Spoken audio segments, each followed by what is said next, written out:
ఇలాంటి కొడుకు మీకున్నాడన్న సంగతి మాకు ఎందుకు చెప్పకుండా దాచిపెట్టారు? అది అన్ని జోస్ చెప్తానని చెప్పారు. ఇలా చూడండి, నిశ్చితార్థం డేట్ ఫిక్స్ అయ్యాక ఇలా గొడవలు పెట్టుకోవడం న్యాయంగా ఉందా? వాడు వీళ్ళకి చచ్చినట్లు లెక్క. ఏంటయ్యా నువ్వు అనేది? మా పరువంతా పోయింది కదా. మేము ఊరోళ్ళకి మొహాలు ఎలాగే చూపించగలం? ఇలాంటి సిగ్గులేని కుటుంబంతో పెళ్లి జరిపిస్తే? నానా, నేను దీనికి పరిష్కారం చెప్తా అన్నాను కదా. ఇది నా లైఫ్ కదా. నా బిడ్డ జీవితాన్ని నాశనం చేయకండి. మీరు ఏం చెప్పినా మేము చేస్తాం. టీచర్, మీరు ఏడ్చినందువల్ల మా నాన్నగారు అరిస్తేనూ ఏ ప్రయోజనం లేదు. నన్ను ఆయనతో మాట్లాడనివ్వండి.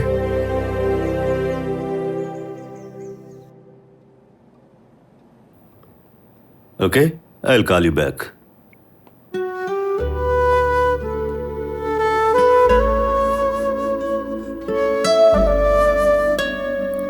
Good morning. Morning sir. RJ Angel, కూర్చోండి. మీ ప్రోగ్రాం నేను విన్నాను, కానీ ఇలా ఉంటారని ఊహించలేదు. Shall we start? షూర్. 15 నిమిషాలుంది, మీరేమైనా అడగొచ్చు. ఈ ఇంటర్వ్యూకి సంబంధించి జీవితంలో ఎన్నో సమస్యలు ఉన్నవాళ్ళు, సార్ ఆఫీస్ ముందు నిలబడి ఎదురు చూసేవాళ్ళు, వాళ్ళకంటే ఈ ఇంటర్వ్యూకే మీరు ప్రయారిటీ ఇచ్చారు కదా. వై? పబ్లిసిటీ కోసమా? ఇంకాస్త పాజిటివ్గా చూడొచ్చు కదా. ముందుగా ఇది నా ఆఫీస్ టైం కాదు, అలాగే ఇది ఒక పబ్లిక్ ఇంటరాక్షన్ కదా. నా అఫీషియల్ డ్యూటీలో ఇప్పటి వరకు ఏ కొరత వచ్చినట్టు నాకు అనిపించలేదు. Your wrong sir. Me appointment దొరక్క 3 రోజుల నుండి మీ ఆఫీస్ ముందు నిల్చొని ఎదురు చూశాను.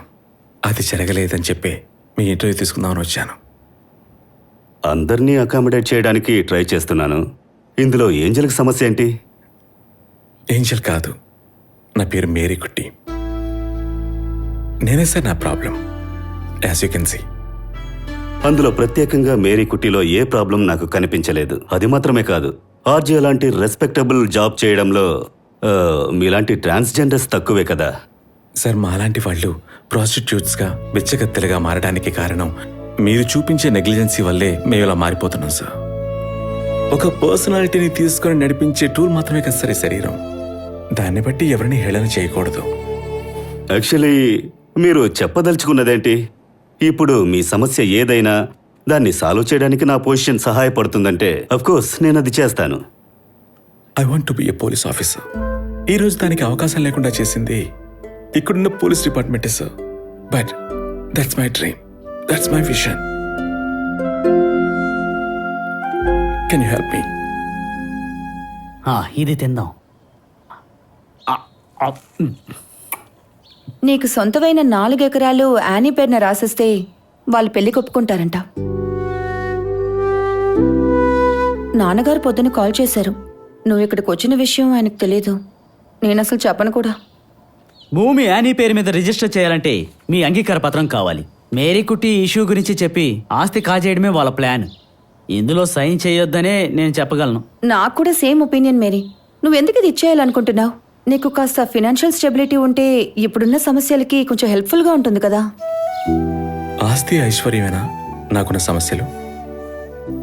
ఏ రోజైనా మా అమ్మ నాన్న మేరీ కుట్టి అని పిలిస్తే చాలు.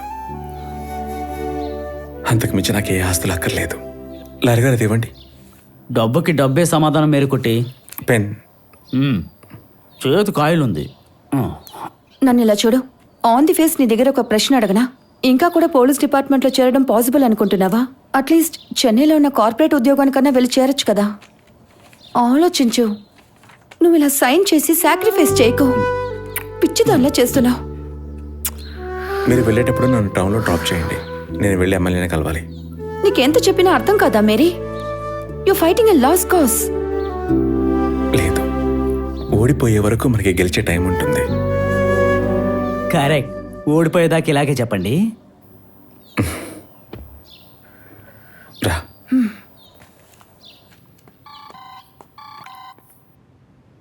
హలో, సాబుయేనా? అవును, ఎవరు? మీరు బిజీగా ఉన్నారా? నేను మేరీకుట్టి మాట్లాడుతున్నాను. నేను నేరుగా వస్తే మీకు సమస్య అని చెప్పి నేను మీకు ఫోన్ చేస్తున్నాను. ఇప్పుడు మాట్లాడొచ్చా? పర్వాలేదు, చెప్పండి. ఒక విషయంలో మీకు ప్రామిస్ చేద్దామని ఫోన్ చేశాను. నా వల్ల మీకు జీవితంలో ఎటువంటి సమస్య రానివ్వను. అమ్మా నాన్నగారు కాలం చేసిన తర్వాత ఆ ఇంటిని కూడా మీరే తీసుకోండి. హే, మేము అలాంటి వాళ్ళం కాదు. నేను మిమ్మల్ని ఒక రిక్వెస్ట్ చేస్తున్నాను. రేపు మీ ఇద్దరికి మ్యారేజ్ అయ్యాక మీ ఇద్దరి మధ్య స్నేహం ఉంటుంది, ప్రేమ ఉంటుంది, కోపం ఉంటుంది. కానీ వీటి మధ్యలో నా గురించి ఎప్పుడు ప్రస్తావన రాకూడదు. I hope you understand. Yes. Thank you. ఇకపై మీకు ఎప్పుడు ఫోన్ చేసి డిస్టర్బ్ చేయను. Wish you all the best. Thank you.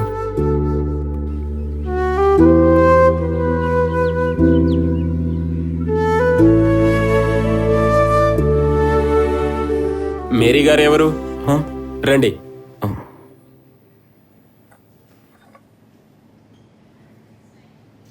RJ ఏంజెల్కి కాదు, మేరీ కుట్టికి అపాయింట్మెంట్ ఇచ్చాను.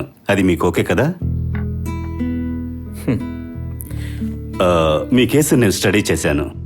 అది జెన్యూన్ అని నాలాంటి మిగతా కన్సర్న్ అథారిటీస్కి అర్థమైంది. This is the result. మీకోసం మాత్రమే మళ్ళీ పిఎస్యు రీటెస్ట్ పెట్టబోతున్నారు.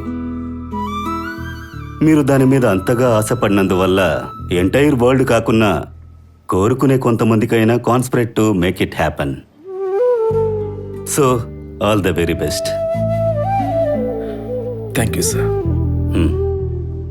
ఈ టెస్ట్ పాస్ అవ్వడానికి నార్మల్గా కావాల్సింది 40 మార్కులు. మీరు ఒక ట్రాన్స్జెండర్ కావడం వల్ల ఇఫ్ యూ స్కోర్ 35 మార్క్స్, మీరు వచ్చే నెల జరిగే ఫిజికల్ టెస్ట్లో కూడా పాల్గొనొచ్చు. ఏమైంది? 35 మార్క్స్ కూడా స్కోర్ చేసే కాన్ఫిడెన్స్ లేదా? అలాంటిదేం లేదు సార్. ట్రాన్స్జెండర్ అనే మాటని మీలాంటి వారు పదే పదే ఉచ్చరించడం నాకు నచ్చలేదు.